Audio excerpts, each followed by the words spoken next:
Well, a very good evening to each and every one of you, and thanks for joining me, Miss Belinda Scandal, this lovely Wednesday evening. How the heck are we? What a show have we got for you today? I tell you what, we've got that many guests. It's just crazy. It is fantastic. There's so much constantly going on here in this beautiful city known as Manchester. And we start the show today by talking to the very lovely Anna, all the way from the Jewish Museum. And we are talking about something very, very special. Anna, hello, welcome. Hi, nice to meet you.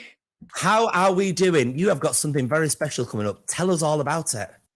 Thank you. So I've got a show coming on at the Jewish Museum called Going Deutsch, which is a comedy show all about trauma. But it is funny. It is a funny show, I promise. So tell us about the story within this then. So the show is based on my experience of getting a German passport, which I am entitled to get as the descendant of victims of Nazi persecution. And when Brexit happened, I was like, I need a way to get out of this. I need to know that I can stay, being able to live in Europe if I want to, that I can move around. And I discovered that I was entitled to a German passport. But when I went about applying for this, I discovered that lots of people in my family were not okay with me reclaiming that citizenship. So I decided to make a show about that conflict. And I realized that in this situation, Germany was like that really bad ex that I'm sure we've all had, who, they do terrible things to you, but they're also really attractive, and they come back and they offer you everything, and it just feels too good to be true. And in this show, I'm kind of trying to decide if it is too good to be true or if it's worth it. It sounds amazing. So what can we expect to see within the show then? What type of, is it a musical? Is it a play? What is it? It's a little bit of everything. So you get to be on my date. You're on my date with me. It's me and Germany, chewing things over, but I do a little bit of singing. There's a little bit of dancing. There's some pop culture references. There's some reimagining of songs that I think everyone will know really well, and then there's some descent into chaos. It sounds fantastic. Now, this is going to be on the 6th of November at the Jewish Museum. That is right, yeah. How do people go about getting tickets for that? So you can go onto the Jewish Museum website, and they have a program called Synagogue Nights, where you can click on there. Also on my website, which is annaclover.co.uk.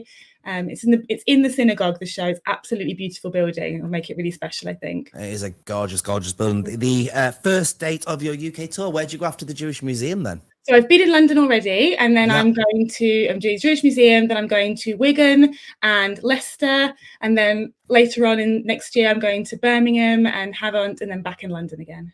It sounds fantastic. Everybody get behind this one. It's going to be amazing. I just love what the Jewish Museum are bringing us entertainment-wise and everything at the moment. It's just a beautiful place to go to. Thank you so much for your time today, Anna. Thank you so much. Thank you. Well, we are at that time of year where we look at something quite special and quite wonderful within Manchester. There seems to be a few ghosties and ghoulies. Now, normally I'm quite a fan of the ghoulies, but where are the ghosties? We sent our Oliver Mortimer to find out where. Ed Sheeran, he's a lovely guy and he's singing. I really hope you can't hear him, otherwise we'll get copyright. Hello, yeah, back, thank you. The sun's in my eyes. Manchester.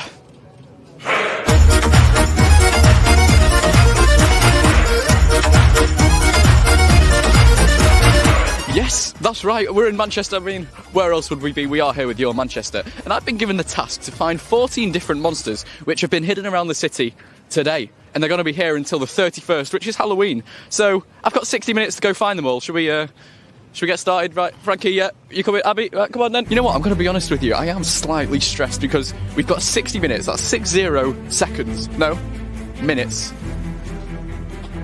We're not here to do maths, we're here for the Halloween monsters in the city. And there is going to be several different events going on around Manchester, all the way from now until the 31st of October. We're entering a copyright zone. So I think we're going to have to leave you just for a minute while I go look for these monsters. I think I might have just spotted our first monster. Come on, Frankie, let's go. Frankie's the cameraman, by the way. He's a lovely guy. You will have seen him on Chatterbox, maybe. If you were a keen listener and you were a keen fan of your Manchester. But over there, I can see a yellow thing. Do you know what it is? In Manchester today, it is so busy for absolutely no reason. Maybe everyone's here to do the monster hunting like me, or maybe I'm the only one. I mean, it's quite interesting. It's weird to see Exchange Square, which is where we are right now, a place which we are here every day, but now it's filled with monsters. I mean, I've spotted two. So there's two on Selfridges, one on Next. Oh my God, there's another one up there. So we found three.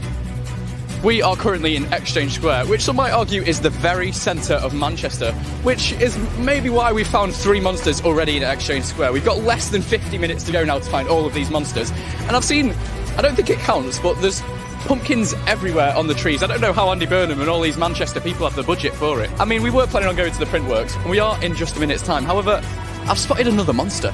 The 4th monster of today. It's over there. It's near Skate Manchester, which is just outside the Printworks. Yes, 48 minutes to go, more monsters to find. Let's go, Frankie, let's go. Into the Printworks. We did have a little bit of a diversion, but we're back on track now. Come on, let's go. Ooh. Okay, let's not do that. Bingo balls. Well, must say I've never been there. Do I intend to go there? Absolutely not. But maybe one day in the future. Am I giving free advertising? I don't want to do that. Okay, so as you know, we are in the Printworks, and I can't see any monsters here this year, which is quite interesting because last year I think there were 2 in the Printworks, based off my inside knowledge because I know my stuff. But clearly I don't this year because there's none here. And how long have we got now, Frankie? I'm really stressed out about the time. 45 minutes, so we wasted 3 minutes in here. Is that because you've been getting your B-roll again?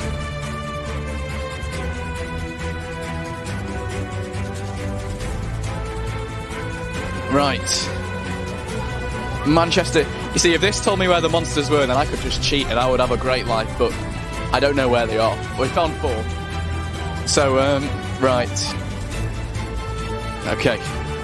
New Cathedral Street, and I've just spotted our 5th out of 14 different monsters. 5! Quick maths. Got 9 monsters to go. Which means, you know, I think we might have to start speed walking, doing some running towards the end of this. Are you ready to get your cardio in, Frankie? This is exactly what we're doing, the 29th to the 30th. It's just ruined my segment. I'm seeing Christmas decorations. We're here for Halloween. Where's the Halloween decoration? Oh, it's a power. Monsters in the city. I can't see any. By the end of this 10 minutes, we should have 15 minutes left, and by that 15 minutes, we should have found 3 more monsters, which means, in total, we should have found 8. Which still means we've got 6 to go. This is the turning point. Do I make a diversion and go that way towards St. Peter's Square? Do we go that way towards the Museum of Science and Industry? Or do we go that way back towards the cathedral? But we've been that way. That way will probably take us another 10 minutes. We've only got 23. No, we've got less than that. How long have we got? He doesn't even know. He doesn't even know anymore. We've not got time for this. So I'm thinking we'll go that way, head down Canal Street, see if there's any there, and then see what we get from there. Let's go. We've got less than 10 minutes now, and I'm sat here because I thought, taking us down Deansgate, we'd find 1. Manchester Central, we'd find 1. We've not. There's none.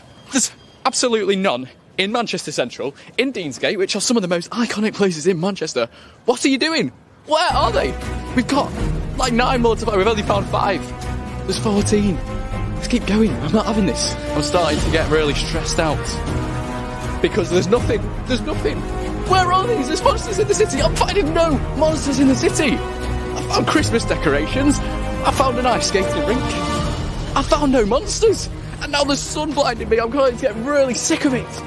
God, you're Manchester. There's no Manchester in this place. What? Where is Manchester? Right. The city centre. We've been to the city centre. We've been to Manchester Central. We've been to Deansgate. There's none. This is false advertising. Ugh. Canal Street. We've got 5 minutes to go.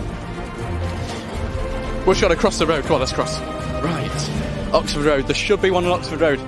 If there's not, then I'm having words with Burnham. Personally. In the jungle, the mighty jungle, the lions sleep tonight. Yes, going near the palace now for the Lion King, which means that we are nearly. I just made eye contact as well. It's a bit weird. We are nearly. Oh, some buses. We're nearly at Canal Street. Canal Street is that way, isn't it? Canal Street. That's where we're off to. If we find a monster here in this last 1 minute and 30 seconds, then I think my day will be made. I think I can forgive this city for this event and not putting any monsters where my head thought there'd be monsters. 60 seconds left now. 60 seconds to find these monsters. Canal Street. We've arrived. Got to wait for the cars. 60 seconds to find these monsters. Right, 45 seconds, going less now. Abby, what's the timer? 30, oh God, 30 seconds, right. Okay, that's it, come on. Oh my God, don't run that fast. I'm not capable. Where's the monsters? Is there just none left? There's none. We've got 20 seconds. Where are the monsters? What? No, you joking? You're actually joking? Come here. Come here now. Come here. You're joking me. Look at that. Look. You're joking? You're joking? We spent 40 minutes of this challenge running around the centre of Manchester, down Deansgate, down St Peter's Square, down Oxford Road, near the Science and Industry Museum, for us to find a monster in the last 10 seconds, and you not even count it. Frankie, do you not want to be like the spirit of Halloween? That is the spirit of Halloween. You're being nasty, like the Halloween monsters. Oh, yeah. We don't need to do that anymore. You're twisting me like that, right? We found the final monster. I don't even know what the time was now because he stopped running over there. He was over there. He stopped. I would give up. The microphone is going down. I've done. The count. Done. But to be honest, it was a good event. So until the 31st of October, I would suggest that you go and have a look in the city. See if you can beat my challenge. I found 5 monsters.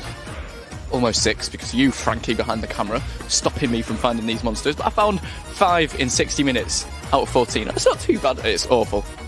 Can you do any better? Well, tag us, your MCR, on Facebook, Instagram, Twitter, all of the, the associated social medias, and let us know if you did any better than me. Yeah, right. You're still filming me, but I'm seriously just absolutely shattered. I'm just going to lie down now. You can stop. Oh, I'm crushing technology. Now we welcome back a marvellous actor who's doing wonders with this fantastic film, and it's a film that we got behind a few months ago, and it's one that we still feel passionate about. But it's more than that, as Tom Pryor, now joining us, explains. Welcome to the show, Tom. Hi. How are you? Now, listen, this film, how's it been going for you? What's the success been with this film? Well, overall, the success has been really strong in terms of the audience experience. I've been really moved by getting so many incredible messages about how the film has dramatically impacted people's lives and how much they've enjoyed the performances. But from a financial point of view, it's been really difficult actually taking the film out post-pandemic and in a very changed world of that of independent cinema than before. Yeah. Now, for those of the people that don't know what this film is about, we're talking about Firebird. Now, it's just the most beautiful story, but perhaps tell us a bit more about the story and how it came to be. Well, it's a love story set in the Soviet Air Force at the height of the Cold War. And it follows the character which I play, Sergei, and it's in his final months of him completing his military conscription. And he falls in love with a fighter pilot, and they really basically struggle to be together. And at the time, it was punishable by 5 years in a hard labor camp to be in a same-sex relationship or even to have same-sex relations. So it's a labor of love in terms of a film that also myself and Peter Rebane, my co-writer and the director of the film, have been putting together for a number of years.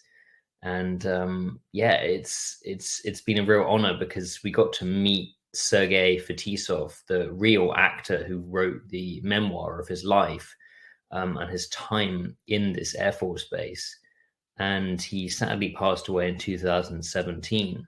And the real core of the two things which we said to him that we were going to do was we were going to make the film, and we were also going to publish his book in English. I mean, it's beautiful and it's fantastic. I had the pleasure of watching it. I had the link sent from somewhere and I watched it not just once, but twice, just because it's beautiful, but it's also a big pat on the back to where we are now, although we're perhaps not where we want to be, with the way that things are with the LGBT world. But I mean, if people saw this, they'd realize how far we've come. I mean, how far we've come, certainly in England and in US and many European countries, but unfortunately, the plight is continuing in Russia, and actually, if anything, it's getting worse. So the LGBT laws, which were enacted in 2013, basically forbid the promotion of homosexuality. But that's a very interpretive law, which means that it goes so much more beyond that. Initially, it was enforced to protect children against this type of content, but now it's used sort of like to even take children away from parents, like same-sex parents. And we know many people who have been in Russia and who have now fled because of this escalating humanitarian crisis, really, against the LGBT community there. It's heartbreaking. Now, you're doing a Kickstarter, a fundraiser. What's that for? What's the intention behind that? Well, we decided to launch a Kickstarter because initially the plan had been to publish the book with the profits from the film. Now, unfortunately, the film hasn't been profitable yet. We have some way to go. But we still really wanted to honor what we promised Sergei that we would do. And so we launched the campaign.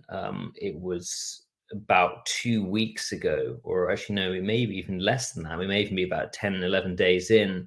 And it was to fund the publishing of the book, to basically get it translated really strongly, really clearly. We had a very a kind of early stage campaign done when we were developing the film to get a translation done, but now a very rigorous one is being done so that you can read Sergei's words in his original format.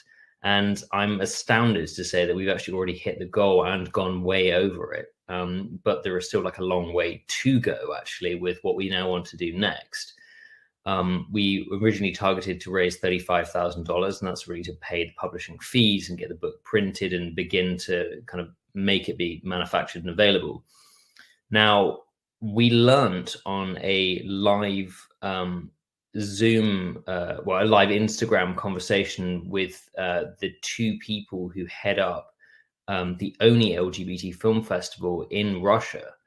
And we had a really fascinating conversation with them the other day, and they said that actually this law is now kind of being expanded to include forbidding all LGBT content.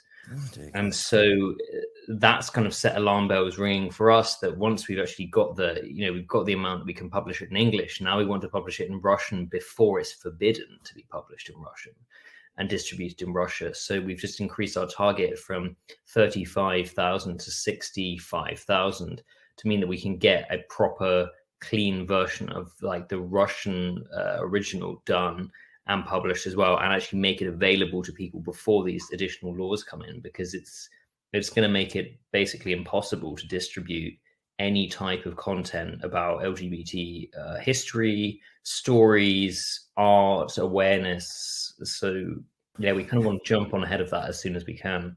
How important do you feel this is to people, to read these things, to see your film, especially within Russia and the areas where, like you say, it's going to be banned soon enough and they won't be able to get access to any of these things? Before that happens, how instant and how important is it to get this media out? Well, I feel that very strongly that like film and culture and books and real stories are one of the most integrally effective ways to change people's perspectives. It's all very well to say, write to your local like MP or something about, what can we do? But it doesn't really feel very empowering for many people. But actually really supporting stories and sharing stories, which basically causes a greater understanding towards ourselves and towards other communities, other people, other cultures, is amazingly important.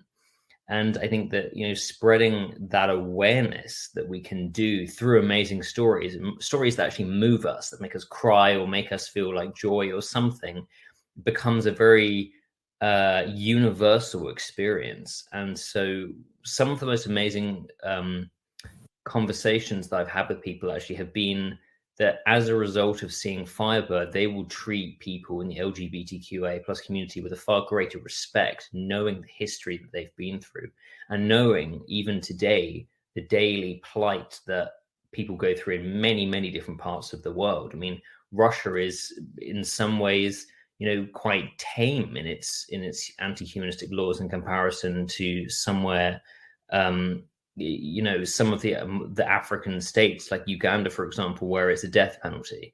So there is an immense length of distance still to go on a global scale. And I really feel that people who have discovered this film in some of these territories where it's totally forbidden have allowed themselves finally to begin to know what this feeling is that's inside of them. Yeah. Now, how do people go about pledging some money to help your cause? Well, you can find us on Kickstarter. I guess I can provide a link, but also if you just Google Kickstarter and Firebird film or Firebird publication, it will come up very easily.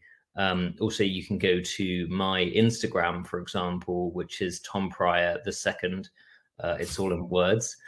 And you can find a link on there. You can also visit our Firebird film Instagram account as well, or firebirdmovie.com, and you'll be able to find the links very easily there. And we've been overwhelmed with the support so far, but really the momentum has now kicked up a level because we realized actually that this is actually quite time sensitive now to get the books particularly actually out to Russia and in print. Amazing. Just before we let you go, it is National Joggers Day today. Are you wearing joggers today, Tom Pryor? And if so, can we see them? They're not particularly wonderfully. Get on that chair, Flower. Let's see you stood on that chair. Go on you go. There, look at that, everybody. Hey, there we go. Watch, if you fall off there now, it's going to be, you'll make the money instantly just from things like you've been framed and stuff. Your cause, as always, I mean, I know you set out to make a film after one passionate guy's story and his plight to be, like you say, just the word respect. You're doing wonders for that. Please keep going and stay in touch with us here at Your Manchester. For now, though, Tom Pryor, thanks so much for your time. Thank you. Thanks for having me. Well sourced, well baked. Get any 14-inch New York style Nell's pizza for £7.77 every weekday 12 till 4 p.m. at our Canal Side bar, Nell's at Campus or Common in the Northern Quarter. Choose from our entire menu, including DU Roni Honey, Original Cheese and Vegan Deluxe. Follow us on Instagram at Nell's Pizza to find out more or visit nellspizza.co.uk to book a table now. Still so much to come your way on this evening's episode of Your Manchester. But do you remember a film from 2011 called The Best Exotic Marigold Hotel? It's now a phenomenal stage play. And we got to speak to one of the actors from that very show, coming to the Lowry very, very soon. And joining us now is Nishad More. Welcome to the show, Nishad. Hi. Hello. How are you? I'm very well. How are you? Hotel. Marigold Hotel. I used to think when I very first saw this film back in 2011 that it was all about gloves, but it's so much more than that, isn't it? Perhaps tell us a little bit about the story. So the story is about a hotel in Bangalore in India, which is sort of crumbling and falling apart. And our characters are a group of British retirees who are sent by various different factors to India to retire there as a retirement home, and all of the things that ensue beyond that. And your character is central to this. Tell us a bit about your character. Sure. So my character is Sunny, who is one of the people who work at the hotel and is actually the son of the hotel owner. So my character's mother owns the hotel and has run the hotel for a long time, and it's actually my character's idea to turn it into a retirement home for British retirees. I mean, it's got everything, hasn't it? It's got It's got romance. It's got interest. It's also a very important story that I don't think perhaps is told enough about people's age and how they can still live even though they're of a certain age. I couldn't agree more. I think one of the most special things about this show, and you know, is that we get to see a group of people who are often not represented in media or on stage, being seen as, you know, fully formed characters and people with lives, you know, beyond their age. And as you said, you know, there's romance, there's a lot of comedy, there's a bit of drama, there are some sad moments, some light moments, and it's really a fun time overall. But why has this done so well then, from its original conception as a film to now being on the stage? Why? That's a good question. I think I think first of all it's got to do with the fact that it's a story about people we all know. I think we've all got grandparents or relatives in our lives. You know, some of us might be entering new stages of our lives ourselves. And it's really easy to relate to this story. And, you know, it asks the question of what will happen, what happens to us as we move on through our lives. And I also think, you know, it's a really interesting setting, isn't it? It's the culture shock between these Indian characters in India who are now hosting these older British characters who you know are not really adequately fitting in all the time, and I think that leads to a lot of drama, a lot of comedy. Now, you mentioned the Indian influence within this then. Obviously, on the film, it was full of exactly what India is all about. How do we get that onto the stage within the Lowry? Yeah, well, we have a fantastic design team on this show. We've had a really, you know, they've put in an amazing amount of work. And the set and the lighting and the costumes and the props, the whole design, all of the creative elements are absolutely fantastic. So I think that does a lot of the work for us in terms of putting us in the place where we want to be. And it's been really interesting as it's getting colder outside to still feel the heat of the Indian weather on stage. So that's a huge part of it. We've also got beautiful sound design, which really helps with the atmosphere and building that environment. And of course, we've got original score in this show as well. So you know, lots of Indian influenced music, but mixed with more Western influences that might sound familiar to us as well. So I think we do a great job at building that world and really putting our audience there. And of course, it's completed with a fantastic cast, of course, including yourself, but some major names that have done so much theatre, so much television. Perhaps talk about them for a little bit.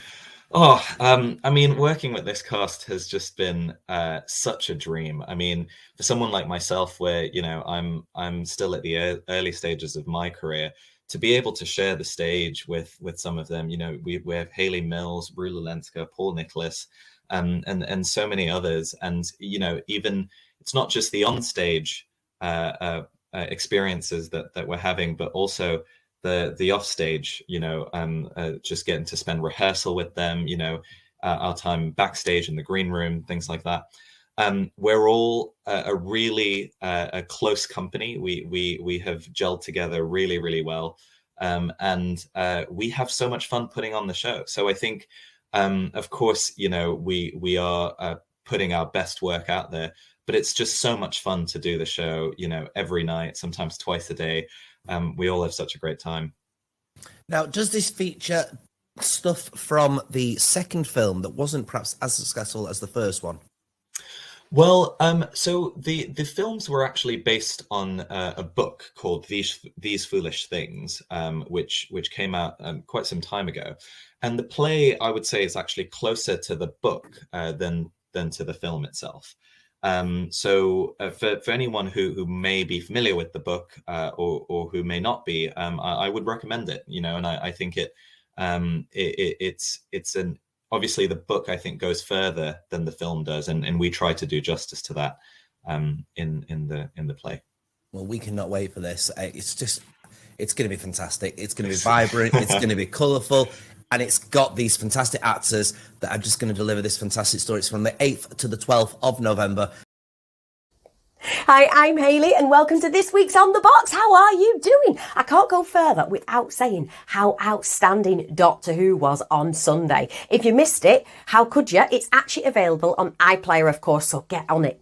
Now, if you can, it's almost Halloween, obviously. Well, actually, it is Halloween this week. Do go on Now TV or Sky and watch This England. And Kenneth Branagh is absolutely outstanding as Boris as well.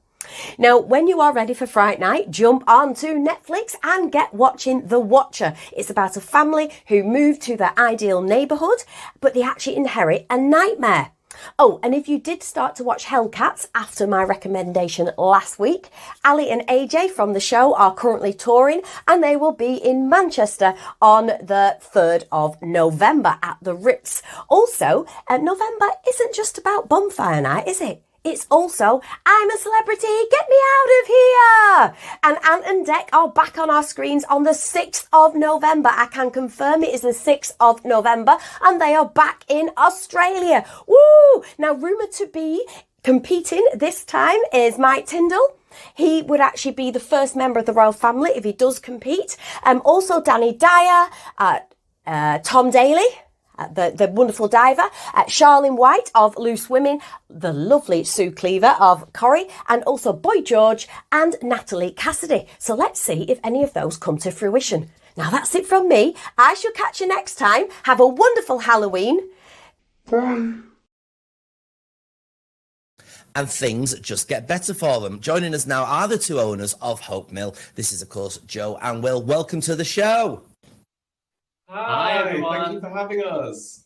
You are going from strength to strength to strength. What is the secret? And I want to get into this, the secret ingredient that Hope Mill seems to have imposed upon the theatre community. I guess if we knew that, we'd be letting our secret away. No, I don't actually. I'll be honest with you. I think Will and I thank our lucky stars every day and don't think, could never imagine 7 years on that we would be where we are. I think that anyone that knows us knows that we don't stop. We work very hard. We're constantly coming up with new ideas. We're constantly being very ambitious with regards to how we run the venue, how we can grow it, the kind of shows that we produce. And, you know, we're surrounded by a great group of people that I think support our vision and believe in our vision as much as we do, which really helps. And, you know, we've had the pleasure and honour to work with some of the most exciting people in the, the industry, the theatre industry, and they want to come and work at Hope Mill. And again, you know, we are so grateful and thank our lucky stars that we've built up a name for Hope Mill that means that those types of people and performers and creatives want to come and make work here. So you mentioned the word vision there. What was the original vision and how does it differ to where you are now? Gosh, I guess the original vision was to make good work in a found space, which Hope Mill is. It was originally a cotton mill, and then it's been all sorts of variations over the years, and previously storage to it becoming a theatre. I think it was to make good work for everyone. That kind of was the vision. We wanted to have very diverse audiences that come for various different projects and then take a risk on new work and things like that once we'd sort of gotten through the door and sort of given them the confidence that we know how to put on a show. And I think there's nothing more special than seeing a show in an intimate setting, and especially like a historical Mancunian building. It has so much charm, the building alone. And we really do welcome our audiences. And that's the thing, I think, where the vision's changed, is we want to continue to push boundaries, be more and more ambitious, but ultimately the sort of the heart and the essence of where we started is exactly the same. We just want the next one to be bigger and better. And, you know, that makes it difficult for us, but I think that's what makes it quite exciting year after year. And I mean, it is exciting because you've got 150, 175 seats in there, but you're not churning out what should be in a venue of that size. You are churning out full-scale productions, such as which is Cinderella, that's coming our way. Now, tell us this has not been done in this area ever before, has it? No, so this is the classic Rodgers and Hammerstein Cinderella. It was for TV. It was the first time that the duo wrote a piece that went straight to TV in 1957, very famously starring Julie Andrews in the title role. And it's gone through lots of different versions throughout the years. The version that we fell in love with and why we fell in love with the show in the 90s was the Whitney Houston and the Brandy version that Disney, again, straight to video, if anybody remembers those videos. And again, we remember that from our childhood. And then when we were looking at a show that we could work creatively on together, because we've never actually worked together on a show at Hope Mill over the 7 years, it felt like that was the one that really was drawing us together and wanting to make that. And this particular version is the 2013 Broadway version. So it is your classic Rodgers and Hammerstein, but it has a new book, a brilliant new book by Douglas Carter Bean, who recently wrote the adaptation for Sister Act that opened at the Palace. He also wrote the film To Wong Fu, if anybody remembers that. So it's very camp, it's very funny, it's very current actually, not to get political, but I think if you come and see it, you'll feel little touch points that you think, oh, that hits close to home. And it took that beautiful, classic, gorgeous score by Rodgers and Hammerstein, but it modernised it very slightly. There's a little bit of a contemporary sound that you might not have heard before in Rodgers and Hammerstein throughout the show. And there was also a lot of cut songs from old Rodgers and Hammerstein shows that when the team came together to create this on Broadway, they pulled them out the vault. So you'll hear songs that were initially cut from South Pacific, Allegro, and there's a mishmash of songs from different shows that make one full song. So yeah, it is the European premiere of this version, and we're just so excited to be sharing it here in Manchester. So what are we going to see on the stage then? What is the vision? A lot of people, I'm sure, will be thinking, again, it's 150 seats, it's 175 seats, it's going to be reduced down. But already you've mentioned that you're putting stuff in that wasn't in the shows that you're now putting back in there. So it's going to be a big show, is it? How do we actually get to see it on the stage? What do we see on stage? Yeah, I think that's the interesting thing about this production is it is the biggest production we've ever produced here at Hope Mill Theatre. So we've always been pushing boundaries, but this one pushes them, I think, to the limit. We're using different technologies that we've never, ever had before in the venue. I don't want to give too much away because obviously so much of it is the sort of the magic of the space. We have had things like projection used in previous shows, but there is a lot more projection and video design in this particular production because, of course, there's so many magical elements that what we want our audiences to expect is that although we're a small venue, the ambition and the production for this show is in no way small. You're seeing Broadway production values in a shoebox of a theatre. So you're even closer to the magic. You're even closer to our 17 cast members. So it's one of our biggest casts ever. We've got an orchestration of 7 pieces, completely live, of an orchestra.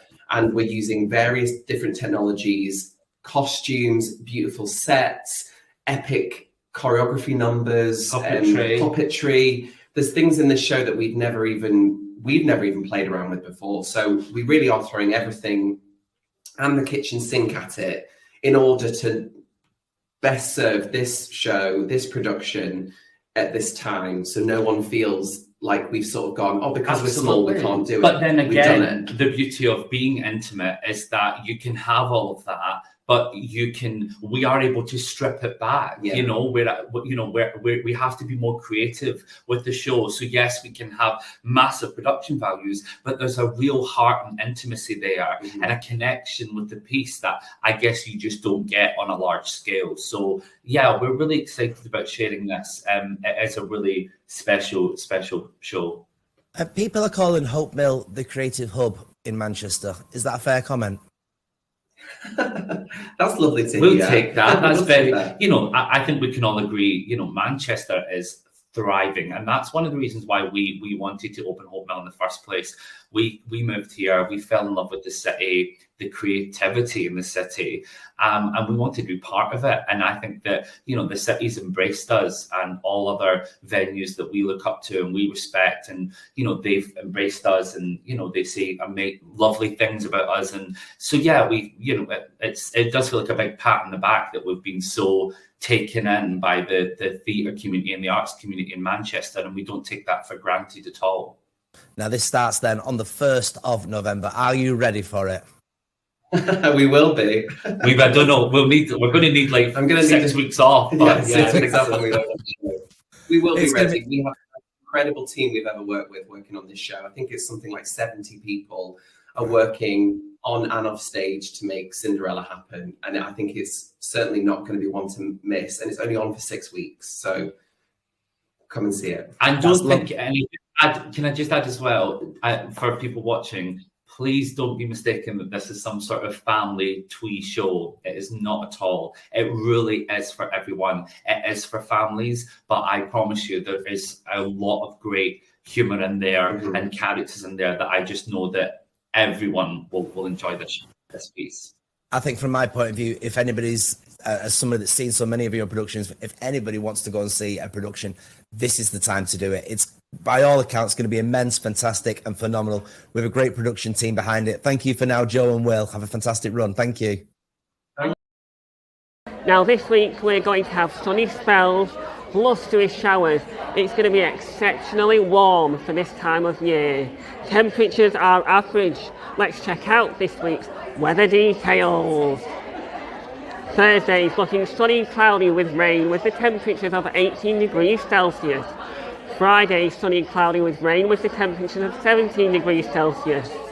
And as we go into the Halloween weekend right now, Saturday is looking sunny, cloudy with rain, with the temperatures of 19 degrees Celsius. And Sunday is looking the best day, cloudy with the temperatures of 18 degrees Celsius.